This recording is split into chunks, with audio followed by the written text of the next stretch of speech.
Let's wait for a moment until everyone has joined. And thank you all for joining. So we have a select group online on the Zoom, and also some people on the live stream on YouTube. So it's a split group, but just so you all know, we'll have time for questions at the end of this event from both groups. So you all have a chance to ask a question at the end. So thanks everyone for joining us today. Thanks to the people who are here in the Zoom room, and thanks to everyone who is following us on YouTube.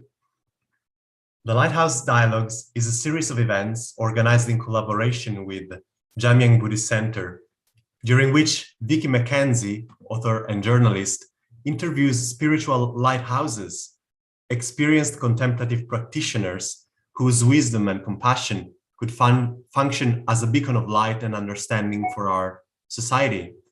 And we are delighted to have Satish Kumar as our guest today. And I would like to start with a short quote from his autobiography, No Destination, which is a terrific book, and I've very much enjoyed. So this is when Satish describes his first meeting with the writings of Gandhi.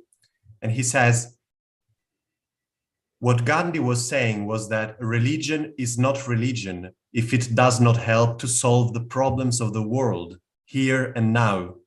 The search for truth is a continuous daily experience. And I believe that Satish's life is a testament to the feeling expressed by these words. A peace-pilgrim, lifelong activist, and former monk, Satish has been inspiring global change for over 50 years. He renounced the world and joined the wandering Jain monks when he was 9 years old, and then, inspired by Gandhi, he decided at 18 that he could achieve more if he returned to the world. So he was campaigning to turn Gandhi's vision of a peaceful future into reality. In his early 20s, Satish was inspired by Bertrand Russell to go on a peace pilgrimage from India to Moscow, London, Paris, and America. He walked with no money, depending entirely on the kindness and hospitality of strangers. And eventually, he delivered a humble packet of what he called peace tea to the leaders of the 4 capitals of the nuclear world. Now, in his 80s, he has devoted his life to campaigning for ecological regeneration, social justice, and spiritual fulfillment, highlighting how these 3 are very much interdependent on each other. Satish served as the editor of Resurgence magazine for 43 years, and he co-founded Schumacher College in South Devon, where he is now a visiting fellow. He is the author of countless articles and books, among which his autobiography, No Destination. And he continues to teach and run workshops on what he calls reverential ecology, holistic education, and voluntary simplicity. And it is also my pleasure to introduce Vicki Mackenzie, who is going to lead this dialogue today. She is a British national journalist and author who attended her first Buddhist meditation course in 1976 at Kopan Monastery in Nepal. Her ongoing study in Buddhism triggered many articles and 6 internationally best-selling books, among which Cave in the Snow, The Reincarnation, the Boy Lama, and recently, The Revolutionary Life of Frida Bedi. And Vicki is interested in introducing the profound richness and wisdom of the spiritual search to the general public at large. So it is my pleasure to give the word to Vicki, and thanks everyone again for joining us today. Thanks, Satish and Vicki.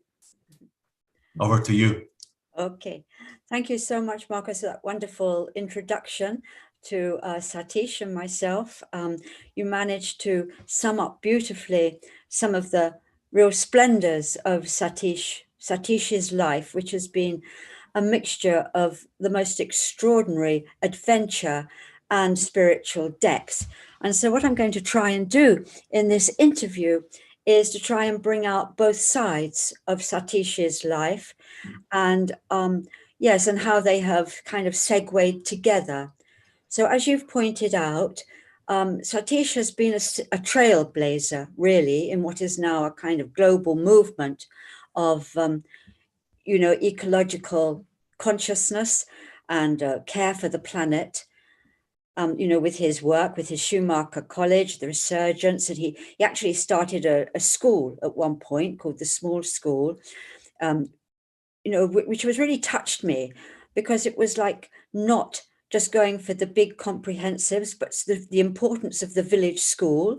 That I thought was very good. I don't know whether it's still going, but also his kind of love of walking with in a kind of pilgrimage fashion, whether for a political cause or a spiritual cause. So I'm going to ask some questions about that too. But for all his activism, I think it's wrong not to emphasize that all his activism has been based on profound spiritual foundation deep within himself. So I'd like to start off with that first, if I may. You see, because Satish, from his own volition, became a Jain monk at the age of 9, or maybe it was even 8, but it was so extraordinarily young. And, what it means is that when you become a Jain monk, you actually give up all your loved ones, because on the idea that that kind of love is a kind of possessive love. And I think for a child of 8 or 9 to do that, and it's quite to the outside world, it's quite a kind of very harsh and rather radical regime that the Jains have. So I want to ask Satish, first of all, what on earth prompted him, aged such a young age? What called him to become a Jain monk and leave his family? Yes, thank you, Vicki, for that wonderful question. Yes, what triggered my inspiration to become a Jain monk at age 9? The story starts even early. I was 4 years old when my father died. And I saw my father lying, covered with a white sheet, my mother crying, my sisters crying, my brothers crying, all the neighbors and friends coming and crying. It was a very upsetting for a 4-year-old child, not knowing what was going on. And so I asked my mother, why father is not speaking and why are you crying? And my mother said, the father is dead. And I said, what is dead? And mother says, everybody dies and then they don't speak and they don't come back. I could not understand the puzzle. And then everybody's sad and everybody crying. So I started to search that very question from age 4. Why people die? And what is death? And is there a way to stop people dying? That was the question which led me to meet the monks and ask them this question. Is there a way to stop people dying? And monks said that the only way to bring an end to the cycle of birth and death, you have to renounce the world. And I said, I'll do anything and everything to stop people dying and myself dying. That's what I was an innocent child. I thought by renouncing the world, I'll stop dying. So that was the kind of trigger. But for 9 years, as a monk, I realized that death is only a transformation. It's not the end, it's a transformation. And therefore, the fear of death and the worry of death came to an end. And I said, dying is not a problem anymore. Dying is as good as being born, because birth and death are only a process of transformation and a change, but otherwise life is eternal. And that eternal life will continue forever. And the material form of body and matter will change. And there's no problem. So now I have no fear of death. And so at age 18, I said, there's no need to worry about death. Let's live in the world properly and happily and celebrate life. So Satish, that's wonderful. But therefore, do you believe in reincarnation? Well, not believe. You feel that reincarnation exists then?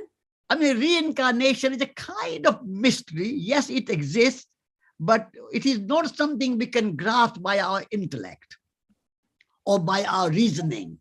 Reasoning and intellect is not the right tool for understanding reincarnation or life after death. Or all these things are not something you can measure, you can argue, you can logically or rationally can prove, or an evidence. I mean, there are some evidences as well that people remember their previous life, but rarely and not often.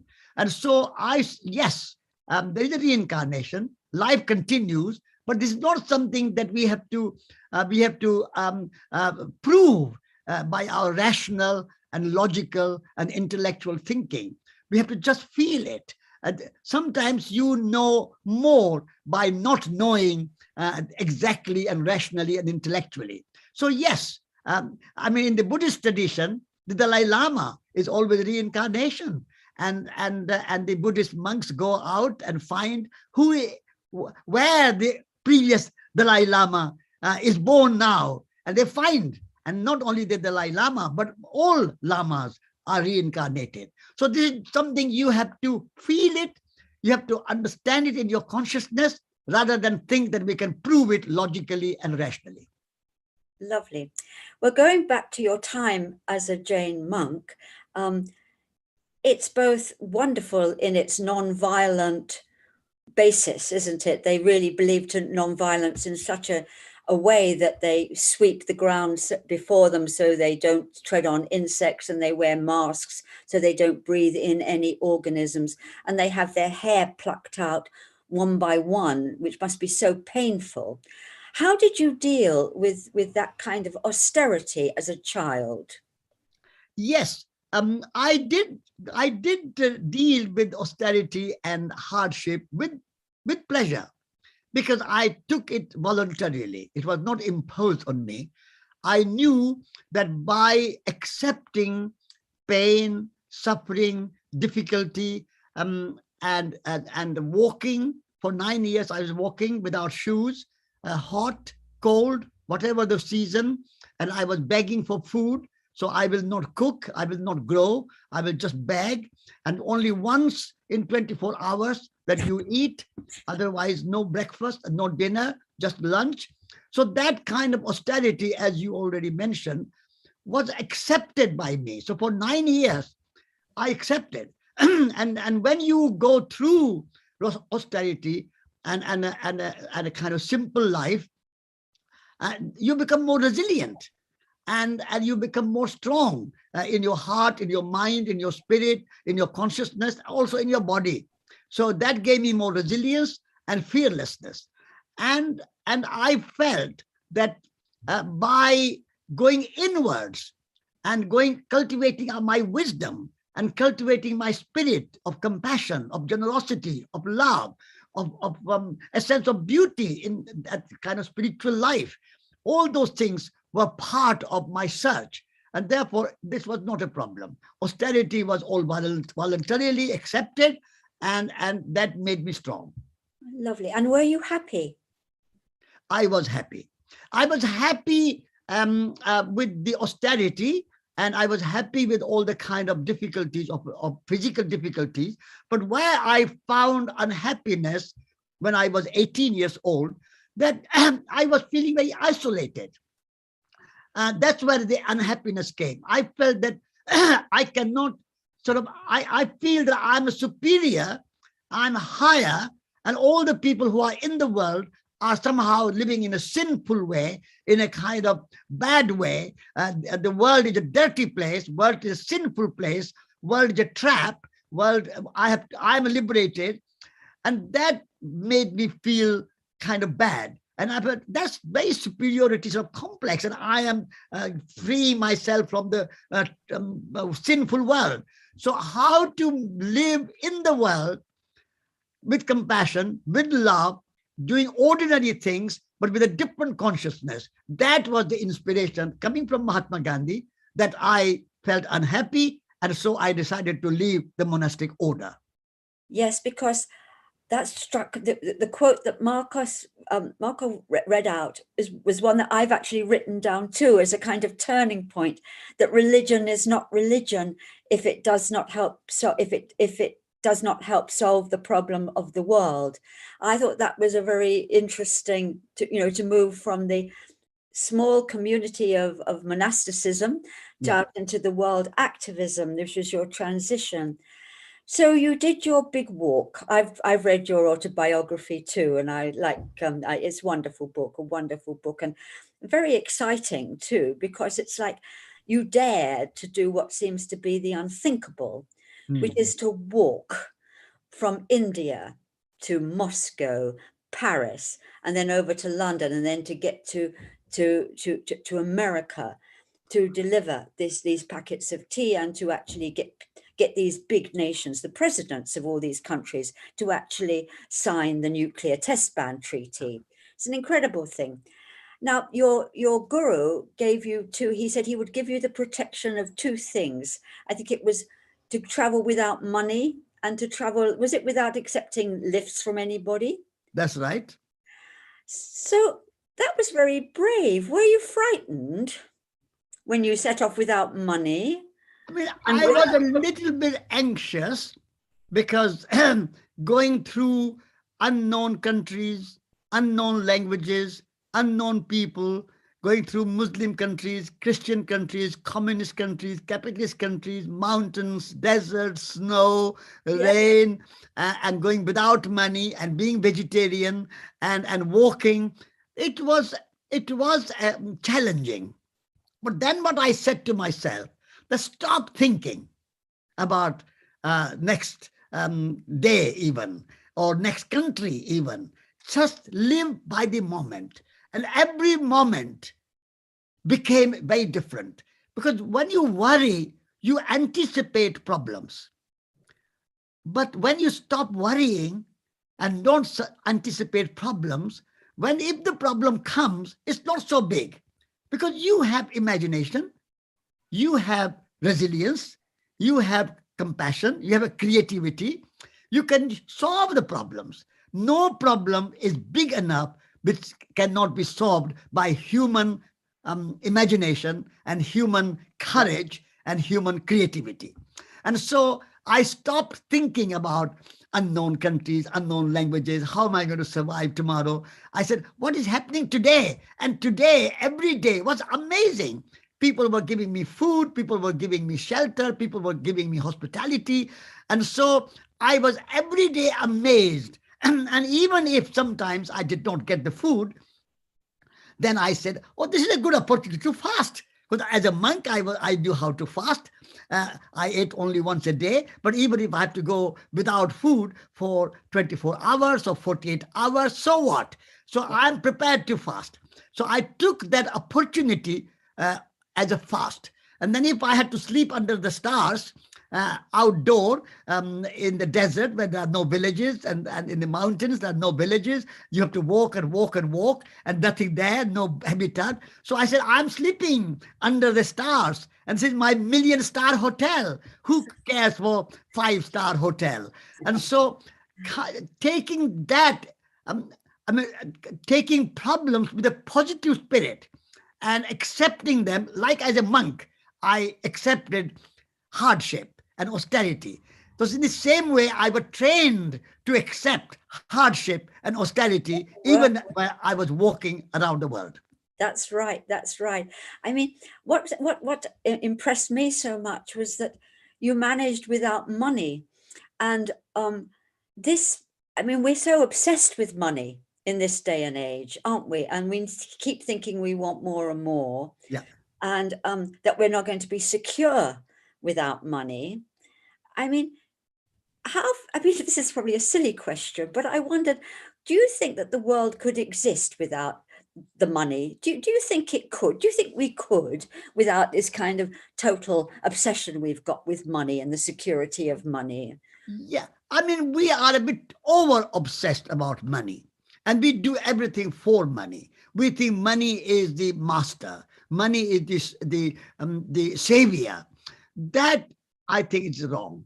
And I think we can live without thinking the money is be all and end all. Money is our master. Without money, we cannot survive. Because we have two hands.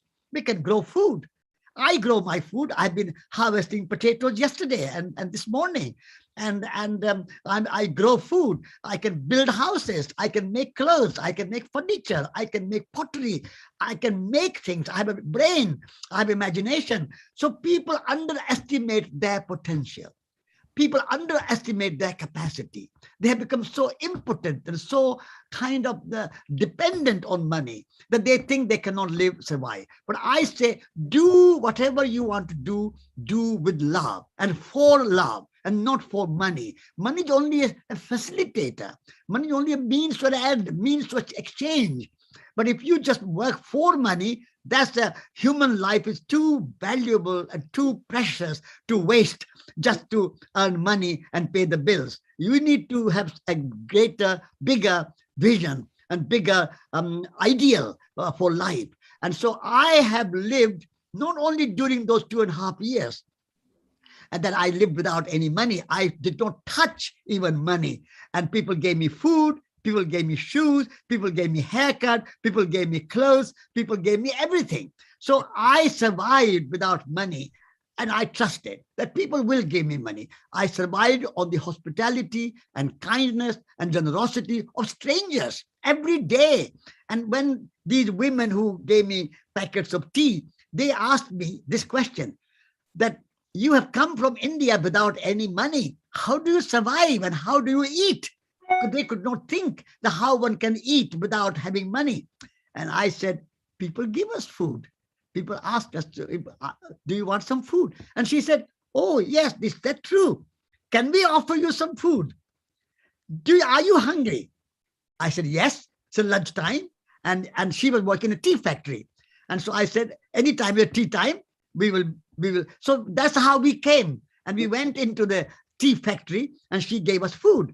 And she gave us bread and butter and cheese and jam and lovely tea. And then she had a brainwave and she thought, oh, you are going to Moscow, Paris, London, Washington. I have an idea. I would like to give you 4 packets of peace tea.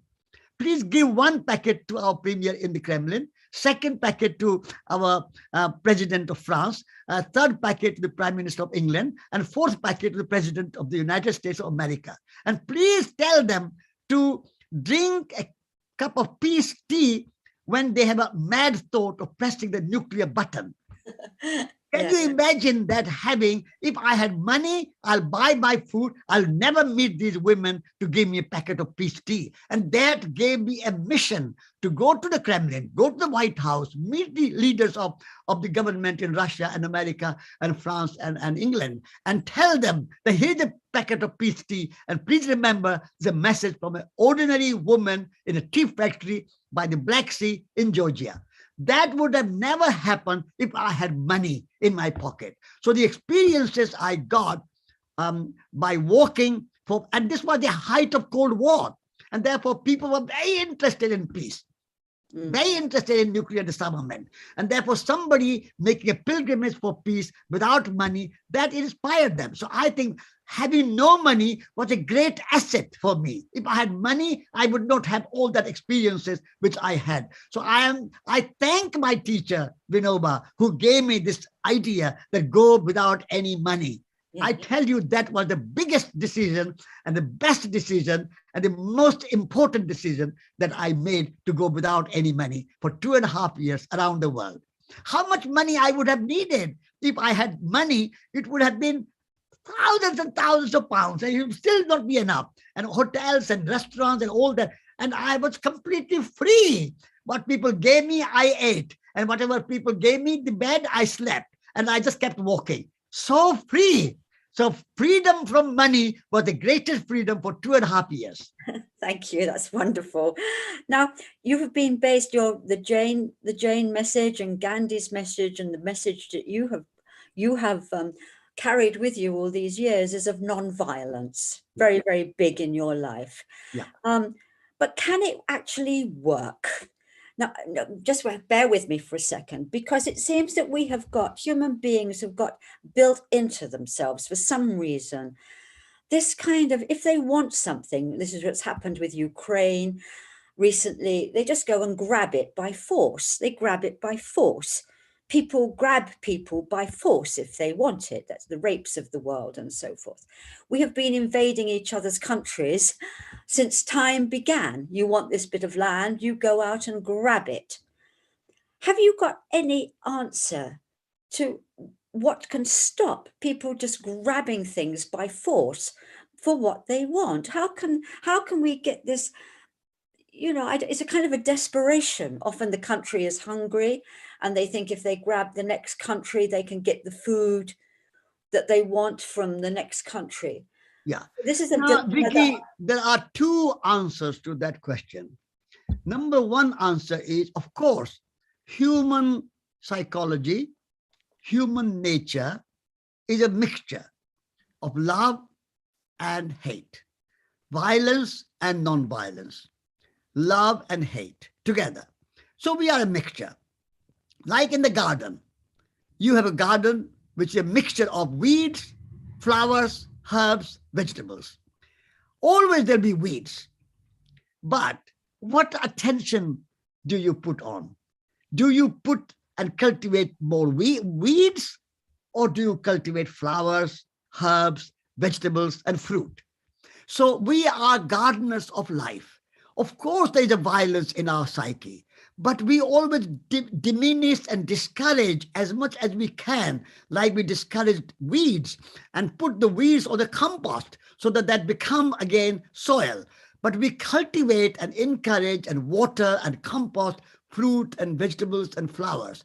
In the same way, in our mind, in our psyche, we have love, we have compassion, we have a kindness, we have generosity, we want to help each other. And millions of people in the world are helping each other. Mothers are looking after children, teachers are looking after children, pupils, doctors are looking after patients, nurses are looking after ill people. Millions and millions of farmers are growing food to feed other people. Millions and millions of artists and craftspeople are. So there's not just violence, as you said. It is there, of course it is there, but that is not the only ruling factor. Non-violence, like we grow fruit and vegetables and flowers and grain and rice and wheat and so on. In the same way, we have love and compassion in our heart. So that's the one answer. The second answer is we are evolving. Human mind, human consciousness is evolving. As we have evolving technology, we have evolving science, we have evolving literature, language. In the same way, we are also evolving in our consciousness. And we, at the moment, of course, Ukraine war is going on. But if you look at the history, in the history, there were colonialism, imperialism, racism, apartheid, sexism, Berlin Wall, First World War, Second World War. Now, less sexism, less racism, less Berlin Wall, less world wars. There were small wars happening, but we are evolving, and more European people say we don't want any war. And Ukraine and Russia in the end has to come and settle their problems by negotiation. They cannot win war. America could not win war in Vietnam. America could not win war in Iraq. America could not win war in Afghanistan, in spite of millions and billions of dollars spending on armaments and nuclear weapons and Pentagon. They are useless. They could not win a tiny country like Afghanistan. What hope there is for any country to win any war? War has become useless, futile, unnecessary. So we have to evolve our consciousness. We have to get wisdom. We have to understand that war cannot win. So Russia is stupid. Ukraine is stupid. Both of them are stupid. They think they can solve problem by killing each other, making millions of refugees. So stupid. So we have to grow up. And that is why my message of non-violence is. The third point I want to make is, like doctors take an oath, Hippocratic oath of doing no harm. Politicians, industrialists, business leaders, scientists, teachers, everybody should take a Hippocratic oath. Say, first do no harm. Doing harm is no good to anybody. If we don't evolve in that, and all this education in Harvard and Cambridge and Oxford and Yale and all the university education is useless. If you are just being so stupid to kill each other and think that you can win the war and you can solve the problem by killing each other and spending money on armaments, that's stupidity. So I am very passionate about non-violence, about peace, and about love, and about compassion. And so you are going around the world at the moment teaching these things and talking about these things. How, I mean, where can people?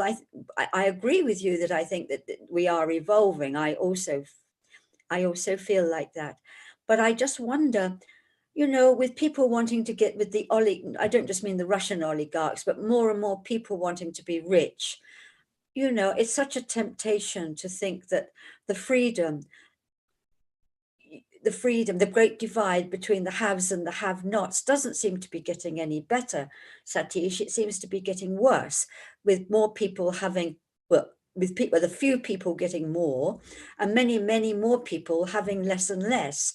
So it needs to be balanced out a bit, I think, you know, to stop the greed. You know, I think greed is also as much part of human nature as the violence or the is. I mean, I wonder what you have to say about. No, I agree with you. The greed is part of human nature, and the gap between the rich and the poor is increasing, and the rich are becoming richer and poor are becoming poorer, and there's a big problem. And so that gives us opportunity to work even harder and campaign for social justice, environmental justice, and more equality, and more human values, and more human rights. So this is a kind of opportunity. When the colonialism, that gave opportunity to Mahatma Gandhi to fight for independence of countries. When racism was an opportunity for Martin Luther King to fight for end of racism. When there was sexism, like Simone de Beauvoir in Japan, in France, and many other women, suffragettes in England, and many, many women had no vote, and so they fought for freedom of women, vote for women, rights for women, equality for women, and now the situation is better. So in the same way, I agree with you that there's an inequality, there's a greed, and people want more money, and they think having money is the be on and all. But this gives us the opportunity to create a big movement for social justice. Be activist, give your life, like Mahatma Gandhi, like Martin Luther King, like Nelson Mandela, like Mother Teresa, like Simone de Beauvoir, like Pankhurst. Many, many women and men have fought for good human rights and rights of nature. Like Rachel Carson, rights of nature, and Bangari Maathai, and Vandana Shiva, rights of nature. So rights of nature, rights of people, that campaign has to grow bigger, and we all have to join the movement. Those who wish equality, justice, and compassion in the world, they had just wishing is not enough. Good wishes. I wish the whole world was beautiful. I wish everybody was compassionate. I wish everybody was equal, and so on. Wishing is not enough. Come out of your comfortable home. Come out on the street like Nelson Mandela. Are you prepared to go to jail for 27 years to bring an end to inequality? Martin Luther King went to prison 29 times, even though he died at the age of 35. But 29 times he was prepared to go to prison. So we have to put our life on the line and be active and work for social justice, work for peace, work for equality, work for human rights, and work for rights of nature. That is our challenge. We have to be active. Lovely. Thank you.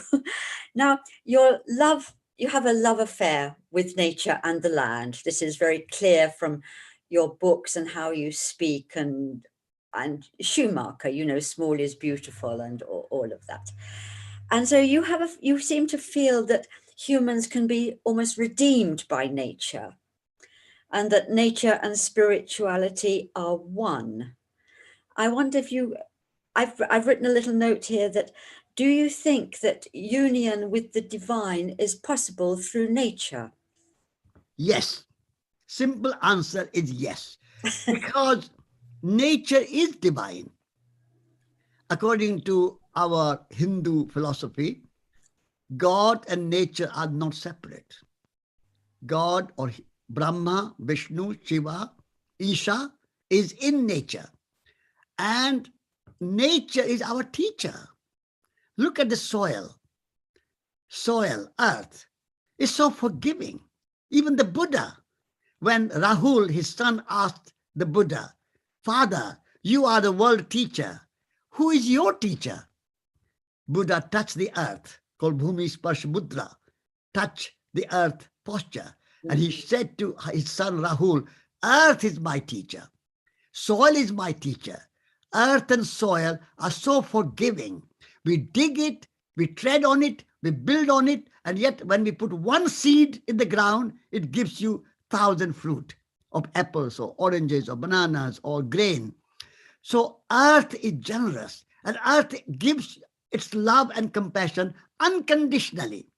Earth and soil never says that I will only feed the saints and good people and not the sinners and not the criminals and not the prisoners. No, earth will feed everybody. Earth goes beyond right and wrong, beyond good and bad, beyond saint and sinner. Everybody, undiscriminating, without any judgment, everybody is fed by earth. Are you prepared to be as kind and compassionate to everybody? That's what Buddha said to Rahul. So earth is our teacher. Earth is our spiritual guide. Same as with water. Water does not discriminate between a saint and a sinner, or poet and a prisoner, or priest and a prisoner. Everybody is able to quench their thirst with water. So we can learn from nature. And nature is divine. God is not separate somewhere behind the clouds, controlling the world, or created the world in 6 days and rested on the seventh day. That is a nice story. And stories are beautiful. I'm not against stories, but ultimately, nature is sacred. Nature is divine. And we are nature. Nature and humans are not separate. And humans are not above nature. We are made of earth, air, fire, water, and consciousness. And trees are also made of earth, air, fire, water, and consciousness. Nature is alive. Nature is intelligent. Nature has consciousness. So we have to revere nature. This is why I call reverential ecology. Not only deep ecology, but reverential ecology. At the moment, humanity has turned nature into a resource for the economy. That is a total mistake. Nature is not simply a resource for the economy. Nature is a source of life itself. So we have to respect nature and love nature and be one with nature, protect nature, conserve nature, because we are nature. What we do to nature, we do to ourselves. If we destroy nature, we are destroying ourselves. If we cut the branch upon which we are sitting, we are going to fall down. And the nature is the branch upon which we are sitting. We depend on nature. Our food, our clothes, our houses, our medicine, everything comes from nature. How can we destroy nature? How can we pollute our rivers with sewage? How can we pollute our oceans with plastic? How can we pollute our soil with chemicals and fertilizers? How can we put greenhouse gases in the atmosphere? That is all sin against nature. So nature is our true religion. Nature is our true teacher, our spiritual guide. We must revere nature and live in harmony with nature. That's beautiful. Thank you. I have so many questions, but we're running almost out of time. So there's one thing I wanted to ask you. Is there a conflict between the spiritual quest and the yearning of the spiritual path and the responsibilities of married life? You have had both. So you are married and you've been married and you are married. And I wondered, I think a lot of people have these, is it possible to have, because often the spiritual life is very demanding not demanding in a nasty way, but demanding because of what one yearns to, where one wants to go. And you need to do pilgrimage, and you've done pilgrimages since your big walk, which takes you away, and, or you need to go and do something because of your spiritual feelings. Do you think that that they're compatible, or that there's conflict between these two big pulls in human nature? In my view, there is no conflict between being religious, being spiritual, and being worldly and married and family person. Because if you have family, husband, wife, you express your spirituality, your love through that one person, your wife or husband, or your children, or your members of your family, or your neighbors. And practicing spirituality in everyday, ordinary life, because you can't make spirituality exclusive to monks in a monastic order. Because how many people can go and live as a monk? 20,000, 50,000, 100,000, 500,000, a million. But what about 8 billion people? Are they all going to live in a monastic order and be unmarried bachelors or celibates? No. So we have to make spirituality and religion available to every single person on the planet Earth. Spirituality is not exclusive to any one group of people. Spirituality includes everybody. So we can all love. We are all capable of loving. We are all capable of compassion. We are all capable of generosity. How you express that love, compassion, generosity, and kindness is up to you. Somebody can express that in family life. Somebody can express it in their work life. Somebody can express it in their monastic order. Doesn't matter. The diversity of ways of living is wonderful. We should celebrate diversity. So some people like to be monks, some people like to be married, somebody like to be business, somebody will like to be farmers, somebody like to be gardeners, somebody like to be poets, somebody like to be business people, somebody like to be politicians. Be whatever you want to be. Doesn't matter. As long as your motivation is of compassion, of love, of relationship, as long as your heart feels the love and compassion, and whatever you do for love and with love and out of love. Then doesn't matter what expression you have outside. I celebrate diversity of approaches in religion. There's no one way, an exclusive way. The only way is to become monastic and live in a monastic order. That's a one way. Some people prefer that, and that's fine. No problem. I was that as well. But I want diversity, and I want everybody to feel that I am capable of living religious life in whatever I am doing. That's beautiful. One last question. Your new book is called, you've written, I believe, 10 books, and your latest book, which hasn't yet been published, I believe, is called Radical Love. Can you just give us, please, just a little taste of what that, or have you just said it? What Radical Love is about? Yes. My book, Radical Love, is going to be published on the 14th of February, 2023 by Parallax Press. Parallax Press is a publishing house established by Thich Nhat Hanh, the Buddhist master who passed away recently. He was an avatar. So Radical Love is principally saying that as gravity holds material world together, love holds the non-material and the spiritual life together. So for external material world, we have principle of gravity.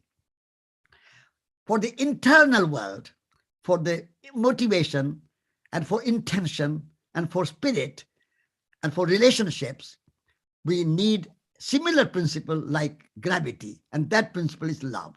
And so whatever you do, don't do it for money, but do it for love. And money is only a byproduct. Money is only a means to an end. Money will help to get by and get along, but your motivation should be love. So if you are doing gardening, garden with love. If you are doing farming, farm with love. If you are teaching, teach with love. If you are a doctor, medicine with love. Whatever you do, if you're a writer, write for love and with love. If you do everything with love in your heart, love for humanity, and love not only for others, but also love for yourself.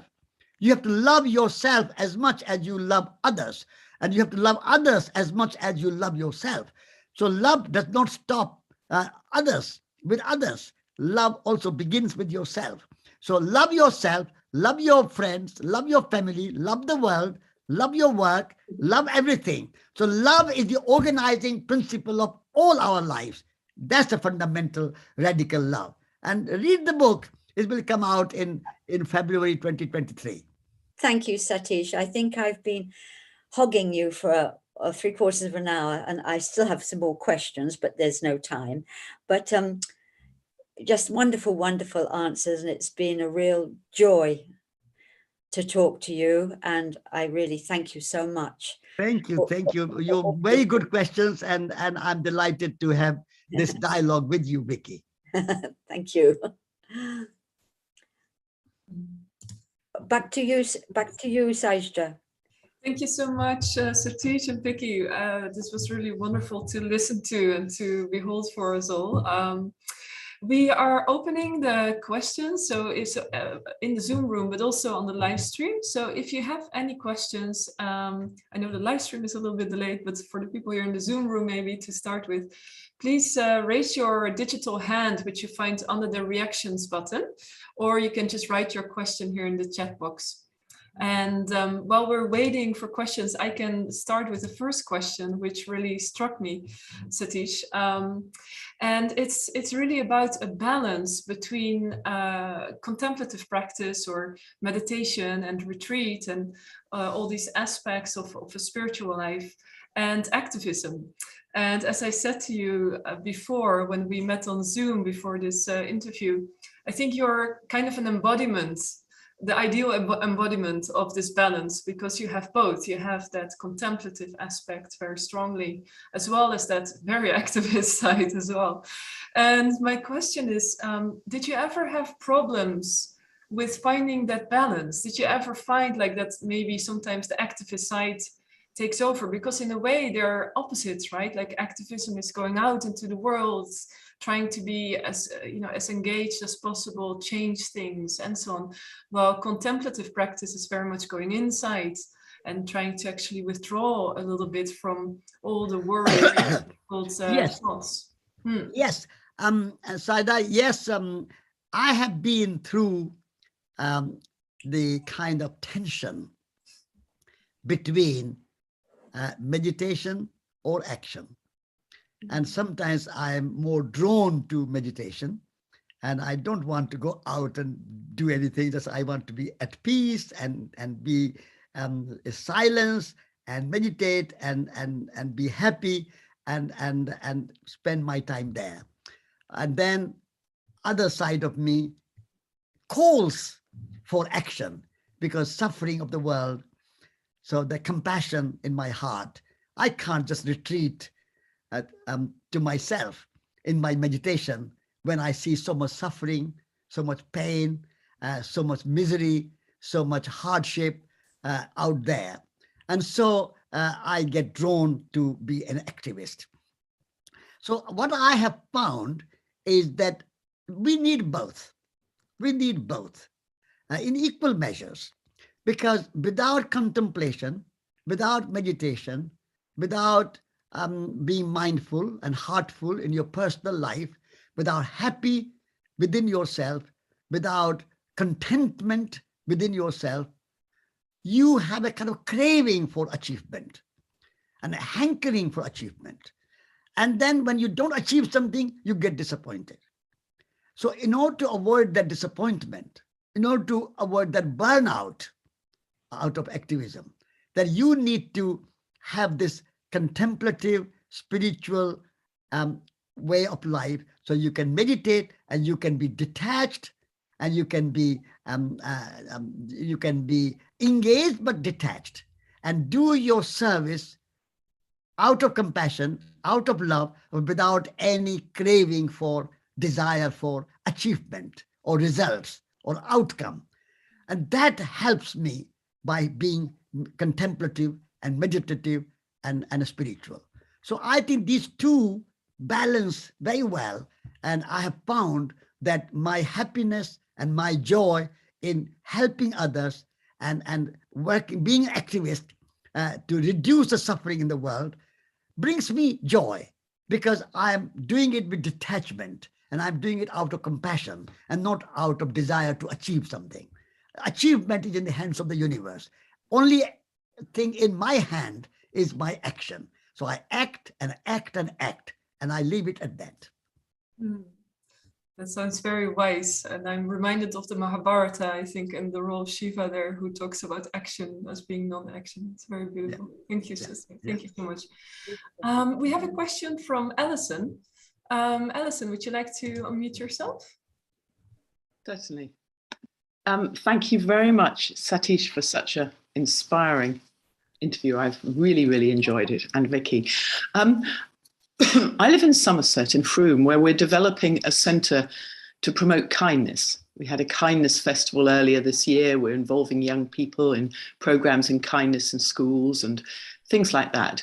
And I wondered if you were willing to say something about kindness and about the relationship between the love and the activism that you're talking about and the whole idea of kindness. Yes.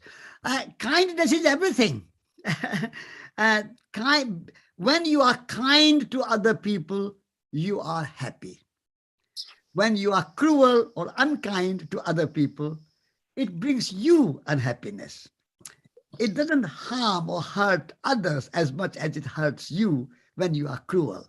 And so when you are being kind not only on others, but you are also being kind to yourself. And so kindness is a kind of double benefit, you can call it, double benefit. You are kind to somebody, they get help, they get support, but by being kind to others, you are being kind to yourself, and that will make you happy. So kindness is everything.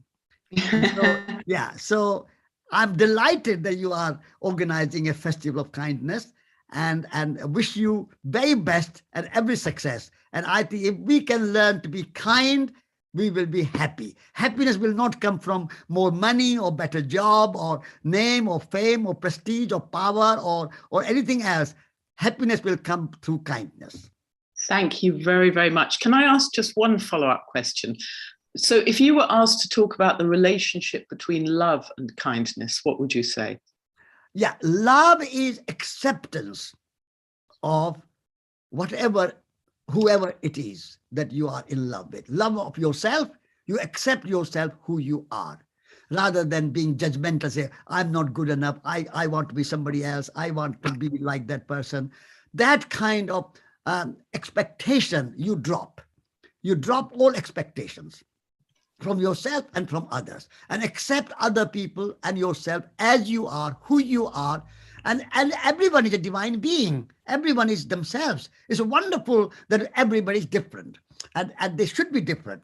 So acceptance, total, unconditional, and absolute acceptance is love. And dropping all the expectations is also, so love is more a kind of psychological, emotional state of being. Kindness, on the other hand, is active. When you are kind, you are being active to help, to offer something, to cook for something, or to push a wheelchair for somebody, or carry a little bag of an older person. So it's a kindness, a more action, whereas a love is a more a state of being and a state of mind and a state of consciousness. And out of love, you act, and then action becomes kindness. Okay, thank you very much indeed. You're welcome. Thank you so much, Alison, for that those two beautiful questions. So we have another question from the chat, and it's being asked, many people, especially young people, currently have depression and mental health issues. Do you have a specific message for them, Satish? Yes.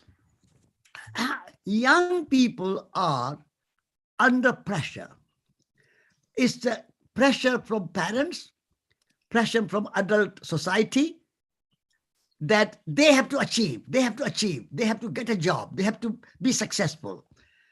I think that pressure needs to be, so it works from both sides. So adult world, the parents and the grown-ups, we need to put less pressure on young people. Let the young people be who they are, and let them achieve what they will in their own way. without any pressure. So that's our job. And I would like young people to learn not only intellectual skills, but practical skills as well. So at the moment, our young people are mostly learning computer skills and thinking skills, reasoning skills, management skills, and so on. But our young people don't know how to cook properly and lovingly, how to grow food as a gardener, lovingly and imaginatively and enjoyably, how to make a furniture, how to make pottery, how to build a house, how to mend things. So then when you can't do anything with your hands and you're only thinking, your mind is overdeveloped and your skills, hand skills and feeling skills, emotional skills are underdeveloped, then young people become depressed and become exhausted and become unhappy. So I would advise every young person to learn some practical skills, head, heart, and hands together. At the moment, our young people only develop head, only brain, and only half brain, the left hemisphere of the brain. The right hemisphere of the brain of imagination, creativity, spirituality, all those things are not developed. So develop your both sides of brain, but also develop your heart, the feeling, love, compassion, kindness, generosity, all those are courage. Young people need to learn to be courageous. When I was 26, I had a courage to go around the world without any money.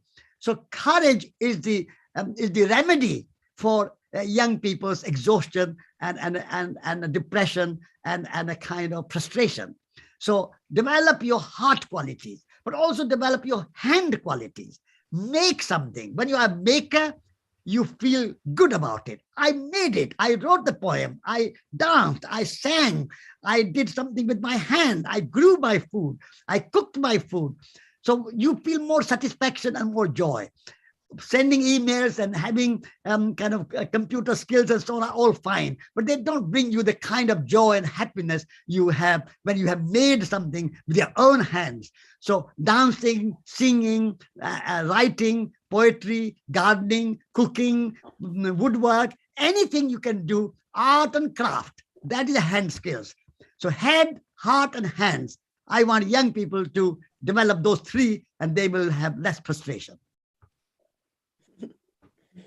Very beautiful, thank you. And actually, I know that in ecotherapy, there's a theory that actually just putting your hands in the soil, just without gloves, obviously, it brings you antidepressant nutrients. Like the soil actually has a certain specific quality that is antidepressant, which is a very. I agree. Yes. Yeah. Every school should have a garden. Every university should have a farm. And young people in schools and universities should have opportunity to touch the soil, plant the seeds, and see the seeds grow, and magic of nature and the miracle of nature, that one seed transforming itself into 1,000 fruit or 100 fruit, tomatoes, potatoes, apples, whatever, raspberries, strawberries, anything.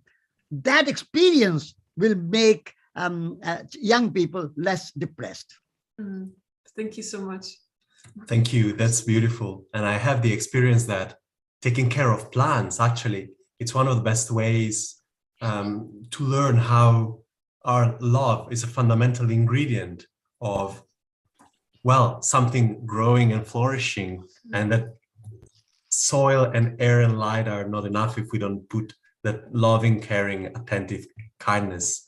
I have a question for you, Satish. You described beautifully how when you were 18, you overcame your fear of death. And so you could enjoy and celebrate life, which is a very courageous attitude. And I think it relates a little bit to the previous question. I think many people, especially from the young generation, feel that there is not much to enjoy or celebrate because all the social, political, and environmental crises are overwhelming. So how can we keep a joyful and courageous attitude in the face of, well, the global situation and Yes, yes. First of all, we need to learn to celebrate relationships at every level. Human nature relationship, we have to celebrate. Human to human relationship, we have to celebrate. And have relationship with people and nature without any expectations, without any desires. Relationship for the sake of relationship. Love for the sake of love. Kindness for the sake of kindness. When you have that celebration, then problems of the world will always be with us. But we can underrate them, undermine them by celebrating, by bringing positive energy. If we get stuck in the negative energy, the things are going wrong, and then we worry about it, and we are frustrated with it, and we are not. So instead of worrying about what is wrong in the world, celebrate what is good in the world. There are so many wonderful things: personal relationship, family relationship, social relationship, religious relationship, relationship with nature, in the forest, among the trees, walking by the river, swimming in the ocean. Celebrate life.